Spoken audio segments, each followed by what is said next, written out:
স্বাগত ডিবিসি সংবাদে আপনাদের সাথে আছে মিরিফাত নওবাস। জানাবো খবরে বিস্তারিত। পিলখানা ট্র্যাজেডির মামলায় কারাবন্দী 178 জন জামিনে মুক্ত হচ্ছেন। 16 বছর পর স্বজনদের মুক্ত জীবনে বরণ করতে কেরানীগঞ্জের ঢাকা কেন্দ্রীয় কারাগার ও গাজীপুরে কাশিমপুর কারাগারের সামনে স্বজনদের অশ্রু সজল অপেক্ষা।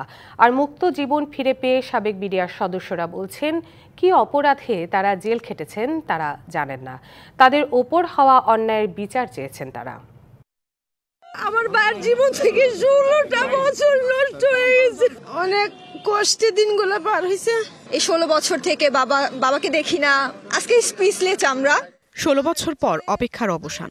2009 সালের পিলখানা ট্র্যাজেডির মামলায় বৃহস্পতিবার সকাল থেকে জামিনে মুক্তি পেয়ে কারাগার থেকে বেরিয়ে আসতে থাকেন 178 জন।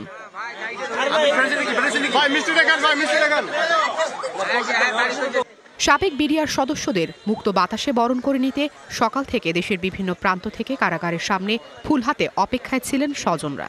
আনন্দ অশ্রুতে স্বজনদের অপেক্ষা আর আবেগঘন পরিবেশে কারাগার থেকে একে একে বেরিয়ে আসেন বন্দীরা। অপেক্ষা মনে হয় না, বের হবে এই আনন্দে আমরা আছি। ভালোই লাগতেছে বসে থেকে, এখানে বের হবে আমার বাবা। বহুত ত্যাগ তিতিক্ষা উপেক্ষা করে তারপর আসতে হয়েছে। এর মধ্যে কেরানীগঞ্জে ঢাকা কেন্দ্রীয় কারাগার, কাশিমপুর 1, 2 আর হাই সিকিউরিটি কারাগার থেকে বেরিয়ে এসে বন্দি জীবনের বর্ণনা করেন বুক ভরা হাহাকার নিয়ে। আমি পিলখানায় ছিলাম, একটা ঘাস ছেড়ে নাই, অপরাধটুক করি না। ঘাস ছেড়লে যে অপরাধটুক হয়, অপরাধটুক আমি করি নাই। 16 বছর পরে আমি আমার সময়কে পেয়েছি, এই জন্য আল্লাহর কাছে লাখ লাখ শুকরিয়া। রবিবার ঢাকার বিশেষ ট্রাইব্যুনাল 2 এর বিচারক ইব্রাহিম মিয়া বিস্ফোরক আইনের মামলায় তাদের জামিন মঞ্জুর করেন। যারা আগে খালাসপ্রাপ্ত হয়েছিলেন এবং তাদের বিরুদ্ধে মহামান্য সুপ্রিম কোর্টের হাইকোর্ট বিভাগে রায় পরিবর্তন হয়েছে, 30 জনের মতো আসামি শুধুই বিস্ফোরক দ্রব্য মামলার আসামি ছিলেন। এই আসামি ব্যতি রেখে অন্যান্য খালাসপ্রাপ্ত আসামিদেরকে জামিন মঞ্জুর করা হলো। আদেশে বলা হয়, যারা বিডিআর বিদ্রোহের হত্যা মামলায় খালাস পেয়েছেন এবং যাদের বিরুদ্ধে উচ্চ আদালতে আপিল নেই তারা জামিনে মুক্তি পাবেন। একইভাবে হত্যা মামলায় এরই মধ্যে যাদের সাজা ভোগ সম্পন্ন হয়েছে তাদের বিরুদ্ধে যদি উচ্চ আদালতে আপিল না থাকে তাহলে তারাও মুক্ত হবেন। Afrin Anwar, DBC news, Dhaka. 16 বছর পর মুক্ত জীবনে ফেরাদের বরণে কেরানীগঞ্জের ঢাকা কেন্দ্রীয় কারাগার ও গাজীপুরে কাশিমপুর কারাগারের সামনে একের পর এক জন্ম নিল হৃদয়স্পর্শী দৃশ্য। ছেলেকে জড়িয়ে কাঁদছেন মা, বাবাকে পেয়ে আনন্দে আত্মহারা সন্তান, স্বামীকে কাছে পেয়ে খুশি ঝিলিক স্ত্রীর চোখে মুখে। দিন গেছে বাবা, তা আল্লাহ জানে, আমি জানি না, আল্লাহ জানে। কাশিমপুর কারাগারের সামনে 90 বছরের মা এসেছেন ছেলেকে দিতে। ছেলে শাহিন হোসেন ছিলেন ল্যান্স নায়েক। পিলখানা ট্র্যাজেডির দিন ছিলেন বাসায়, তবুও তাকে জেলবন্দি থাকতে হয় 16 বছর। ছেলেকে ফিরে পেয়ে আনন্দের ঝিলিক পরিবারে। এতই আনন্দিত যে আর বলার মতো কোনো ভাষা নাই। আল্লাহর কাছে অনেক লাখ লাখ শুকরিয়া যে আমার ভাইকে আমরা ফিরে পেয়েছি। 16 বছর পর কারামুক্ত হয়ে কারা জীবনের বর্ণনা করেন অনেকে। আমি পিলখানায় ছিলাম, একটা ঘাস ছেড়ে নাই, অপরাধটুক করি না। ঘাস ছেড়লে যে অপরাধটুক হয়, অপরাধটুক আমি করি নাই। তো 17 বছর জীবন থেকে বাইরে গেছে, আমাদের দুঃখ করে সব ভুলে যাবে, আমাদের সব ফেরত দেয়। আমি 16 বছর পরে ছাড়া পেলাম। আমার নামে কোনো অভিযোগই নাই। আমার জেলখানাত 16টা বছর আটকা রাখছে। আমি 16 বছর হাজতে। কারাগার থেকে মুক্ত হয়ে চাকরি এবং ক্ষতিপূরণ দাবি করেন তারা। শুকরিয়া, এখান থেকে বাইরে হয়েছি, এটাই অনেক শুকরিয়া। আমরা চাই আমাদেরকে আবার চাকরিতে পুনর্বহাল করা হোক। সরকারের কাছে দাবি করছি আমার ভাই যেন যা মনে করেন চাকরি এবং টাকা পয়সা যা ফেরত পায়। আমরা দীর্ঘদিন জেল খাটার কারণে অর্থনৈতিক সমস্যা হয়, তো আমরা যাতে একটা কর্মসংস্থান পাই, এই সরকারের কাছে আশা। দেশের বিভিন্ন জেলা থেকে এসেছেন আপনজনদের বাসায় নিয়ে যাবেন বলে।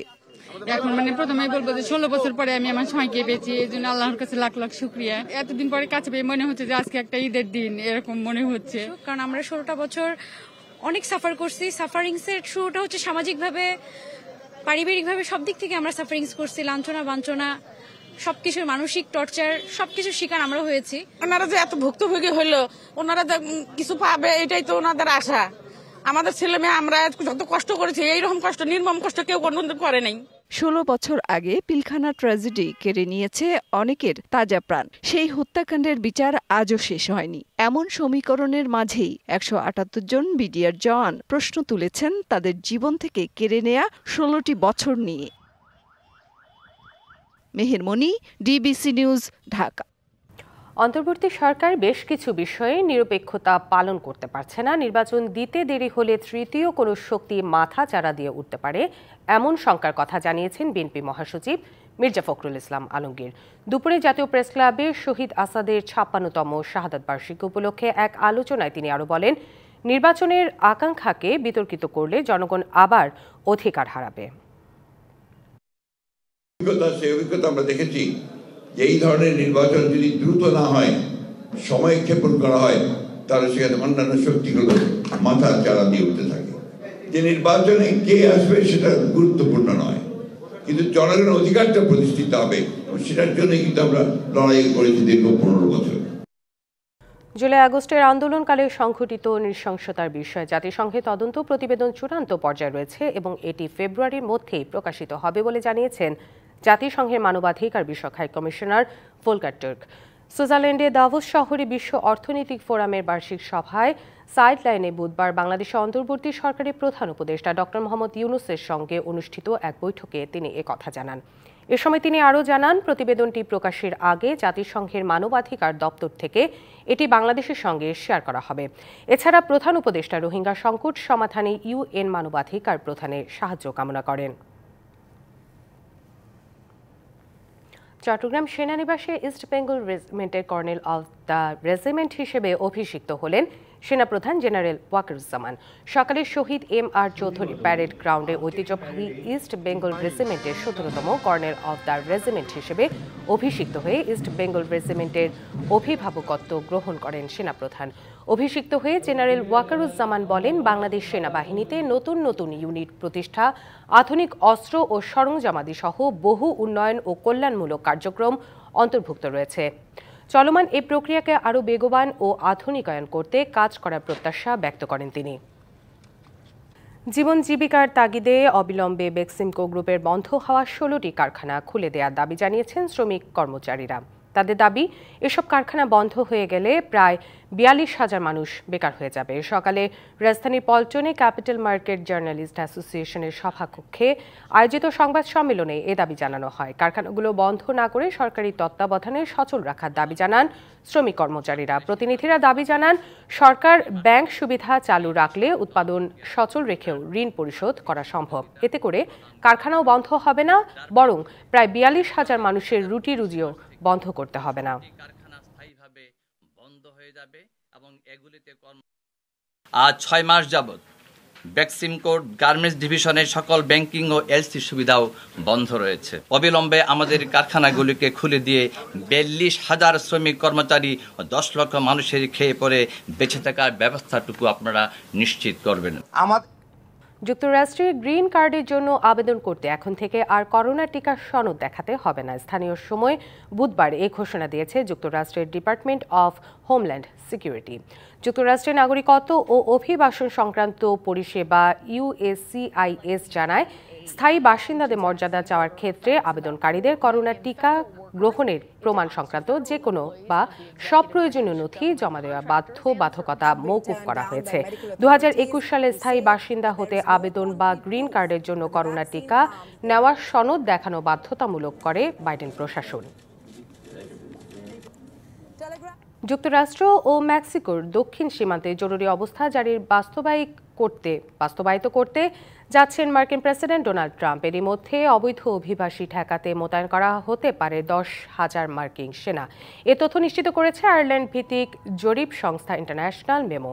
মূলত সীমান্তে যুক্তরাষ্ট্রের সেনাদের অবস্থান কড়াকড়ি করতে এই বিপুল সংখ্যক সেনা পাঠাবেন ট্রাম্প প্রশাসন।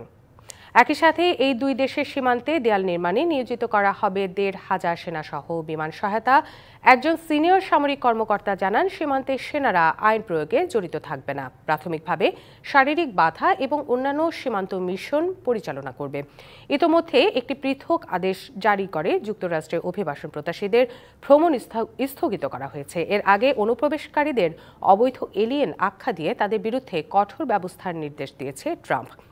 এদিকে অবৈধ অভিবাসীদের সন্তানদের জন্মসূত্রে নাগরিকত্ব পাওয়ার সুযোগ বাতিলে ট্রাম্পের দেয়া নির্বাহী আদেশকে চ্যালেঞ্জ করে ২৪টি মামলা করা হয়েছে ফেডারেল আদালতে।